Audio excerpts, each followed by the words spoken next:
Michelle Miller from CBS Saturday Morning, and welcome to The Dish.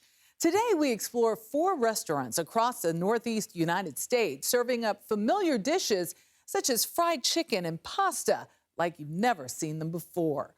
We visit a family-run pancake restaurant in remote Western New York that attracts diners from around the world, even though it's only open 9 weeks a year.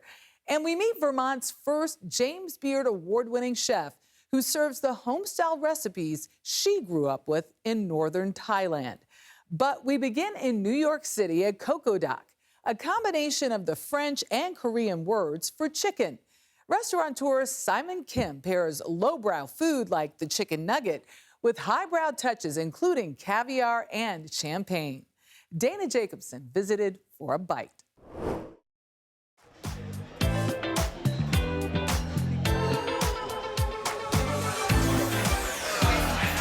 This restaurant, it completely has the look. A cathedral of chicken. Was that your intent?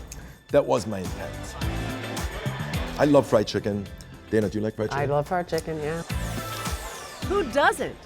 And for those lucky enough to get a table at Kokodok, Simon Kim has created the swankiest of New York dining spots, all for that delectable finger food, like a golden chicken nugget. This is where chicken nugget. Better than any chicken nugget I've ever seen. Oh my God. Hope you enjoy it. Oh my And gosh. the creaminess and the saltiness of the caviar, it's so decadent. It's fantastic. The idea of this, why these two? Is it because they are so different? Yeah, it's kind of the power of and, right? It's the most lowbrow and the most highbrow and everything in between. I love that dynamic. The power of and is a philosophy that Kim developed over years of straddling cultures and identities. I came to America when I was 13 years old to New York, Long Island. That had to be incredibly hard at age 13 to have your life upended like that. It really was. So half of my root is in Korea. Right. And the other half of my root is in America. I felt like I fit into both places, but I didn't belong. Right. But as I became an adult and I kind of found myself, I realized I'm Korean and American. And I felt like that was a real aha moment. But acclimating to America didn't come easily. You'd have some fights with kids, standing up for yourself. Right. Later on, it was bar fights, maybe. Right. During those times, when I was actually facing those challenges, it really hurt. Right. The racism really hurt. And I'm very grateful now that I fought through that because without those difficult times, without kind of overcoming those unfair moments, I feel like this American dream would not be possible. In high school, Kim would go into the city to work as a busboy at his mother's Tribeca restaurant, Corey, laying the groundwork for his passion, hospitality. One he discovered after buying a one-way plane ticket to study in Las Vegas. Kim would soon return to New York, working under the likes of Jean-Georges and Thomas Keller. Chef Keller taught me about the work ethics. There's no secret. It's about working harder than everybody else. Whereas Chef Jean-Georges, he taught me about magic. You know, this sense of magic, and he's such a charismatic. He has that about him. It really is. My mother taught me so much about having the balls to just do it. In 2013, Kim set out on his own with Piora. The Italian restaurant earned him a Michelin star, but Kim thinks ultimately failed because it wasn't truly authentic. I think I said it somewhere. My nonna never made me those pasta. You didn't have a nona. I had halmoni, which is a Korean word for grandma. It may take a little bit of time, but ultimately, the North Star should be inside of you. He found that in Cote, combining the conviviality of the Korean barbecue he experienced with his father in Korea and the American steakhouse he fell in love with in New York. Did you think it would be received here the way it has been? I did, right? I'm biased. That's why I raised a bunch of money and I took the leap of faith. But I gotta be honest, I didn't know it was gonna be this much of a success. We received our first Michelin star in less than 5 months of opening, and it just kept on going. For his follow-up, Kim's recreated a similar vibe just down the street at Kokodok, featuring a prefix menu Kim calls the bucket list. It starts with a chicken consomme and includes fried chicken, Korean side dishes, and noodles, all for just $38. Here we are. It is literally a bucket of chicken. The chicken, pasture-raised on an Amish farm, air-chilled, battered in rice flour, and fried in a cultured oil, a method honed over 13 months of R&D. You can taste and hear the result. So first bite. That crunch. Paired perfectly with what else? Champagne. With Kim and his team putting together the largest list of bubbly in America. You know what I mean? The effervescence, Yes. carbonation, the it's acidity. crazy. It's just you're ready for another bite. Yes, I am. For that next bite, more chicken. This time with soy garlic or spicy gochujang glaze. Digging in. And just as diners are settling in, cold Italian capellini noodles meant to perk you back up. After your champagne and fried chicken. Exactly. This kind of perks you up. Chef, what do we got? I got the froyo. Finally, to cap it all off, frozen yogurt. Our pastry chef is our soft serve machine.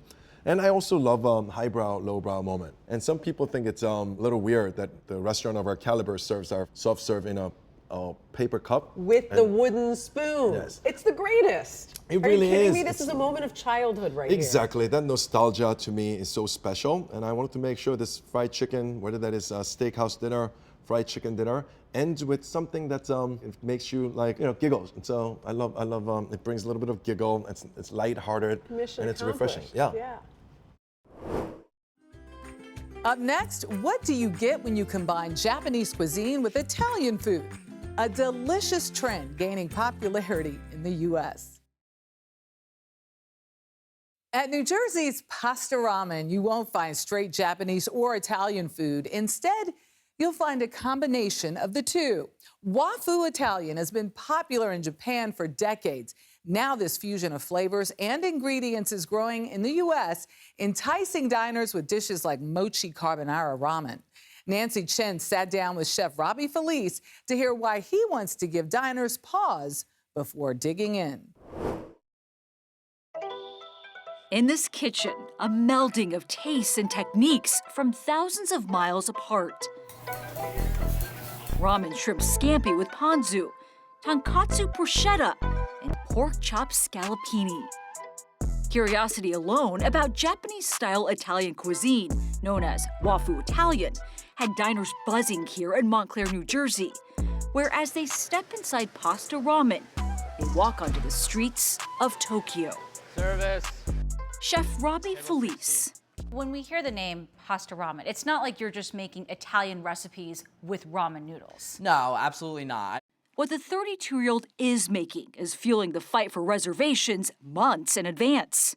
If I make a Wafu Italian dish, I put you on the spot right away and say, is it Japanese or Italian? And if you have that slight pause for 3, 4, 5, 6 seconds, that's Wafu Italian, where you can't really tell me what it is. I mean, don't get me wrong, there's been times where I create a dish and if someone just says, oh, it's Italian, then I'm like, oh, like I messed up. I have to go back to the drawing board and I have to make this a little bit more Japanese. So I definitely think if there's that almost like slight confusion where someone can't tell what it is, then that means I did my job right. Confusion never tasted so good. A signature dish, a chewy mochi carbonara ramen, tossed with sesame, togarashi, lemon, and Parmesan cheese, mixed tableside with egg yolk. You can't just eat it like normal ramen. All right, there's a little slurpiness to it. You gotta be able to slurp it. Well, in Japan, that's a sign of appreciation of a good dish, is how much you slurp the food. Yeah. Especially ramen. Slurping isn't necessary for these noodles. Croquette ramen. It's basically a deep fried ramen ball. So we take ramen and we mix it with basically a Wafu Italian bolognese. Ready? I am. How do you do this? Just Dive in. bite into it? Oh, wow. That is not what I expected at all. It's gonna be nice and ooey gooey when you bite into it, and then we're going over the top with a shabu shabu sauce, tons of fresh herbs and garlic, and then we just top it off with a little Parmesan Reggiano. Unexpected flavors that help make the restaurant an instant hit.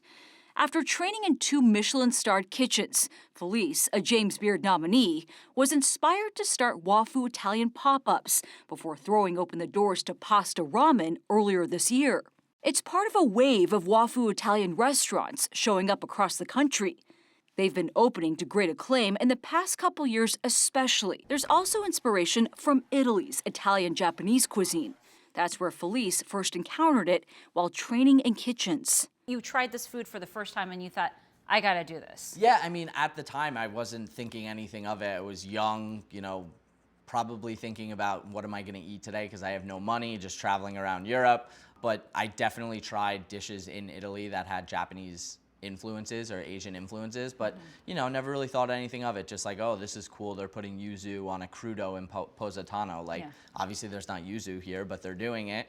His time there inspired dishes like cacio e pepe gyoza, handcrafted Japanese dumplings, stuffed with a blend of 4 cheeses. Careful, it's hot. There you go. There is no graceful way to eat that, but who cares? A delicious celebration of the 2 powerhouse cuisines, oceans apart, blending together, with plenty in common, after all. Well, cheers. Cheers. Thank you for coming. Thanks for having me. You'll find some of the best Thai food in the U.S. nestled in Vermont. It's SAP, Thai for delicious. Chef Nisa Sean Morgan grew up in northern Thailand and perfected her cooking skills in Bangkok restaurants. Now, Vermont's first James Beard Award winner uses authentic ingredients to create each made-to-order dish. Here's Jan Crawford. In this small town in central Vermont, on top of a hill in an historic Victorian home, is a revelation. Here, in this tiny kitchen, with this well-worn stove, critically acclaimed chef Nisashan Rung Morgan is creating some of the best Thai food in America. Fish sauce? Her kitchen staff totals 1, husband and co-chef Steve Morgan. When you come into this restaurant, you're cooking and you're the line cook. Yeah, we cook together. You're the boss in the kitchen. Every ingredient Rung selects for its authenticity. Every dish she makes to order, skills she learned cooking in restaurants in Bangkok. She and Morgan met online more than a decade ago, connecting over their shared love of food. To be together, Rung moved a world away. It must have been hard at first to settle here. I like, but I don't like cold, You like Vermont, but not the cold. Yeah, I don't like cold, but I like here. I like, You've built a life here. Yeah. Blending their families, cooking the foods Rung loved was also her connection to home, and then inspiration. I was like, honey, you should open your own restaurant. I think we would do well, and if you cook food from home, people will travel here for it. So how did you feel about having a restaurant? I'm happy, I don't have to thinking about I work for somebody, You work for yourself now, not for somebody else. Did not too soft. The distinctive flavors and dishes are inspired by food Rung made and ate growing up in the Isan region in northern Thailand. It was there, during a visit, the couple came up with the restaurant's name. We were sitting up in her mom's house, probably 13 of us sitting around a table, eating, and everybody was saying, sap, sap lai. Sap, sap. When we eat food together with family, oh, this sap, oh, this sap. And what does it mean? Mean อร่อย อร่อย Alloy in Thai. Yeah, อร่อย Thai. Delicious. Yeah, that's delicious. So sap in Isan means delicious. And that's the name of this restaurant. Yeah. But it also means something in Vermont, because there's syrup, Right. sap everywhere. Right. Making maple syrup from sap. And so it made sense. There's no maple syrup at SAP. All the dishes, the stir-fries, seafood, salads, and soups are authentic to Rung's region of Thailand, with a few additions, because Rung insisted that's what Americans would want. I never cook ผัดซีอิ๊ว ผัดไทย So some of the things that we think of here in America as being Thai food is not at all the kind of food that you grew up with. No pad Thai. No. We fought a little bit at the beginning. You fought at the beginning? Because I was like, we're not going to have pad Thai on the menu. Oh, you wanted it to be more authentic. Yeah. So you're like, no pad Thai, none of these Americanized dishes. But you said, We want dishes Americans want to eat. I think because I think American people love pad thai. I want this to be my last meal when I die. Bruce Johnson told us he's eaten at SAP more than 100 times, driving almost an hour each way. How's it different than a Thai restaurant? It's not only home-style cooking, but she cooks with what she has. Roong's talents now have taken her places she never could have imagined. Tell me, when you got nominated for the James Beard Award, did you ever think you would win? James Beard, I don't know, I don't know how big, how that. Now So you didn't realize it? Yeah, I don't know, but my husband said, oh, big. Nisha Chan Morgan. James Beard Award. You won. My husband cried. You cried? Yeah. She is the first person in Vermont to win Best Chef in the Northeast. The award validated her belief, if you cook what you love, people will come. You've totally improved on everything. You think it's familiar, and then you taste and you're like, I've never tasted anything like that before. Yeah. It's amazing. Yeah. It's delicious. It's sap. It's sap. Yeah, it's sap. After the break, a world-famous pancake house opened just 9 weeks a year.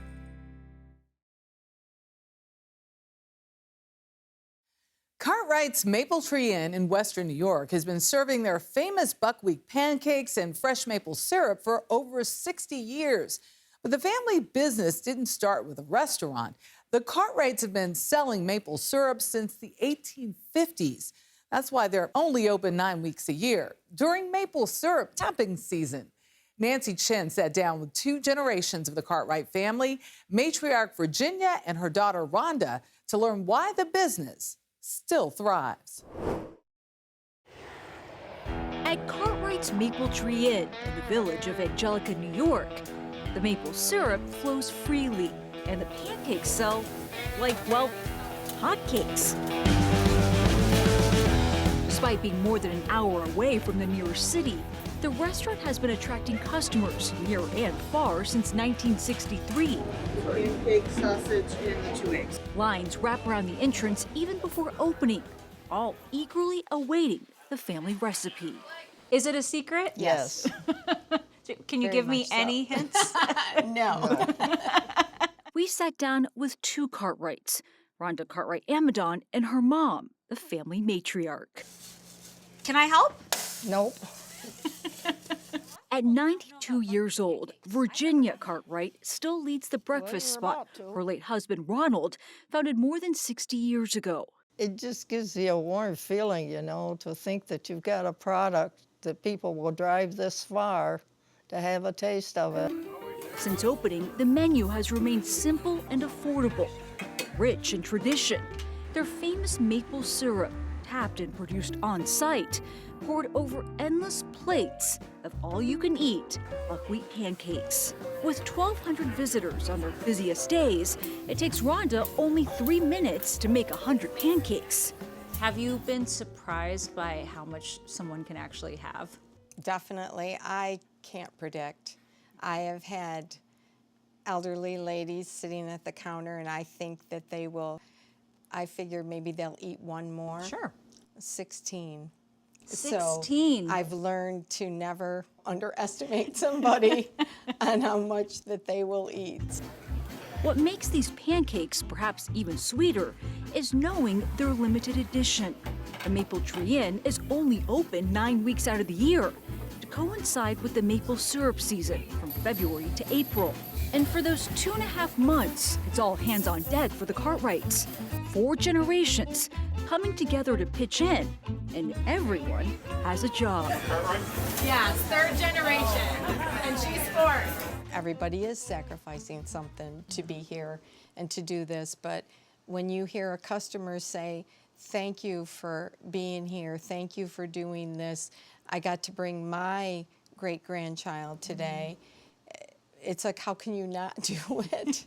Their pancakes have helped put them on the map, but the family started their business with just maple syrup, which they began producing in the 1850s. Today, they place more than 10,000 maple tree taps every year, a tradition carried on by Laverne Cartwright. He offered to show us the ropes. And hit right here. Okay, just hit. Yep. Okay.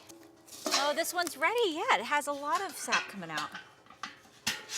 And do you just leave it and let it collect overnight? Yeah. Overnight, they'll fill right up. Here you go. Of course, the trip wouldn't be complete without trying the pancakes myself. So I figured, why not give the all-you-can-eat challenge a try? Okay, we're gonna get serious about this. A decent showing with 4 delicious pancakes.